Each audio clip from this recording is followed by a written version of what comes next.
साथियों, जय भीम जय भोलेनाथ। मैं नागेंद्र, आप देख रहे हैं एमएन न्यूज़ लाइन। साथियों, आज हमारे साथ एक खास मेहमान जुड़े हुए हैं और कुछ खास मुद्दों पर हम आज उनके साथ चर्चा करेंगे। माननीय शिवशंकर अम्बेडकर सर। सर, आपका एमएन न्यूज़ लाइन चैनल पर आपका हार्दिक स्वागत है। बहुत बहुत धन्यवाद सादर। जय भीम नमो जय मनवासी।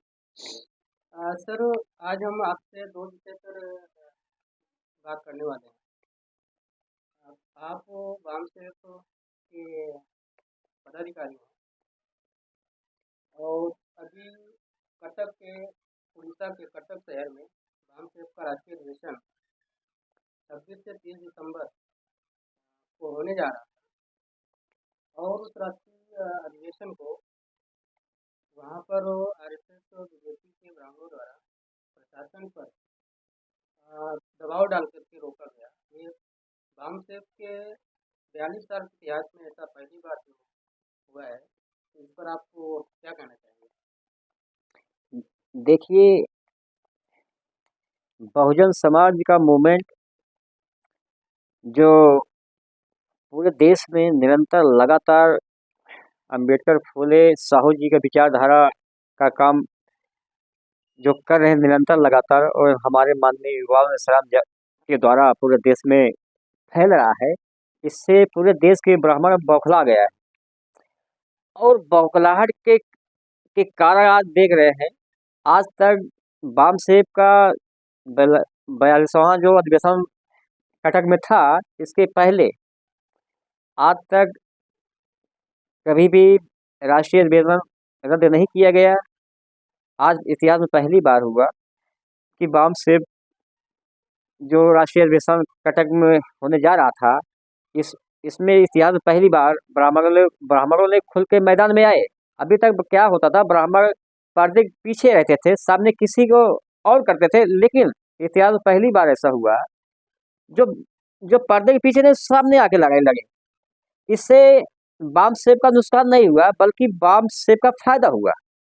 वाम सेव का फायदा ये हुआ कि जो और हमारे अम्बेडकरवादी विचारधारा का जो छोटे छोटे संगठन थे देश के अंदर, उनको लगा उनको लगा कि नहीं, सही काम तो क्यों वाम सेव से ब्राह्मणों को खतरा है, इसलिए उन्होंने वाम सेव को बढ़ चढ़ के हिस्सा लड़ाई में उनके साथ जुड़ रहे हैं।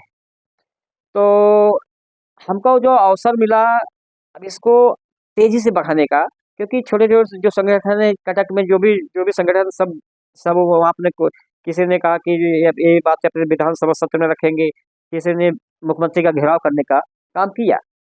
तो ये आने वाला जो समय है, और उस समय में ध्यान में रखते हुए कि ब्राह्मणों को वाम सेव ने संकट पैदा कर दिया। इस संकट के डर की वजह से ब्राह्मण सामने लड़ाई लड़ने के तैयार और मजबूर हो गए।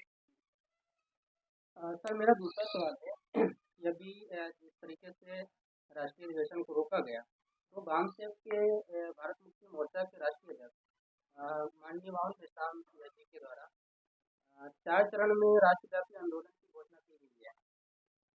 तो इस आंदोलन का आप किस तरह से सर चंडीगढ़ में तैयारी कर रहे हैं?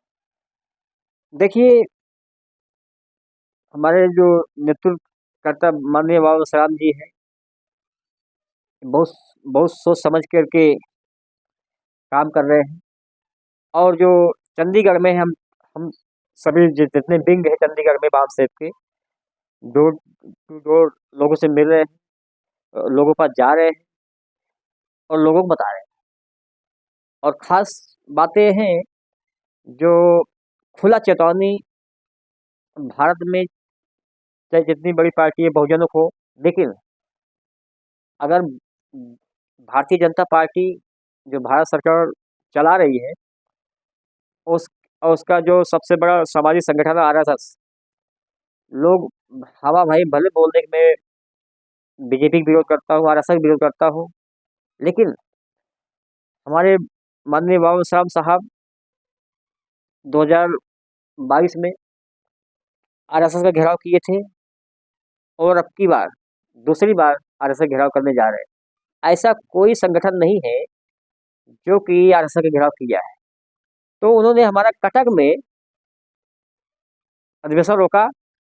जिसने रोका, मैं उसका उसका हेडक्वार्टर घेरने जा रहा हूँ और उसके लिए पूरा ताकत लगा कर हम लोग डोर टू डोर बता रहे हैं और हम लोग पूरे चंडीगढ़ तैयारी के साथ हम मुख्यालय आरएसएस के मुख्यालय घेराव करने जा रहे सर, चंडीगढ़ के जो मूल निवासी बहुजन समाज उनसे आप इस आंदोलन के लिए क्या अपील करना चाहेंगे? हैं। देखिए, आज आज नहीं तो कल जो जो बाप से को पढ़ रहा है, तो इसमें कोई शंका नहीं है और ठीक है, सामने नहीं आ रहा है, लेकिन विचारधारा तो 100% सहमत हो रहे हैं। सामने इसलिए नहीं आ रहे हैं उनके कई कारण है, कई समस्या है। कोई पार्टी से जुड़ा हुआ है कि अगर मैं वहां जाता हूं तो मैं इधर वो लोग कट जाएंगे। अभी कटने जोड़ने जो जो मामला चल रहा है, कटने जोड़ने जो मामला चल रहा है, इसी में लोग फंसे हुए हैं। लेकिन निरंतर लगातार हम लोगों सबके प्रयास से बाम सेब की विचारधारा से लोग जुड़ रहे हैं और आने वाला समय हमारे महापुरुषों को विचारधारा का ही चलेगा। और इसके लिए हमारे माननीय मेश्राम साहब रात दिन लगे हुए हैं और जो व्यवस्था परिवर्तन की लड़ाई है, उस लड़ाई को ध्यान में रखते हुए हम लोग काम कर रहे हैं। समतावादी विचारधारा, समता स्वतंत्र बनता न्याय पर आधारित विचारधारा इस देश में स्थापित हो, इस उद्देश्य के साथ हम सब काम कर रहे हैं। सर, आप बाम सेब के कार्यकर्ता होने के साथ साथ आप बुद्धिस्ट इंटरनेशनल नेटवर्क के प्रदेश संयोजक भी हैं चंडीगढ़ से। तो चंडीगढ़ के बुद्धिस्ट लोगों से क्या आप अपील करेंगे ये जो 4 जून का आंदोलन है इसमें? देखिए, ठीक है, इसमें मेन है विचारधारा। हमारा जो बाम सेब का विचारधारा है, बुद्ध का विचारधारा है। बाम सेब कोई एक अलग विचारधारा नहीं है, हमारे संतों गुरु महापुरुषों का विचारधारा का ही काम बाम सेब कर रही है। और हम कई लोगों से मिले हैं और मैं अपनी बात रखा हूँ और हमारी बात को 100% मानने को तैयार भी है और कह रहे हैं कि हम बाम हम जो है बाम सेब को पूरा अपना सहयोग और जायज समर्थन करेंगे। साथियों, एक हमारे साथ माननीय शिवशंकर अम्बेडकर सर, जो बाम सेब के सीनियर कार्यकर्ता लंबे समय से बाम सेब संगठन से जुड़े हैं और बाम सेब का आपको संगठन बुद्धिस्ट इंटरनेशनल नेटवर्क है अभी सर प्रदेश संयोजक की जिम्मेदारी निभा रहे हैं। सर, आप हमारे चैनल पर समय दिए इसके लिए आपको बहुत बहुत धन्यवाद। बहुत बहुत धन्यवाद। सादा जय नवोदय।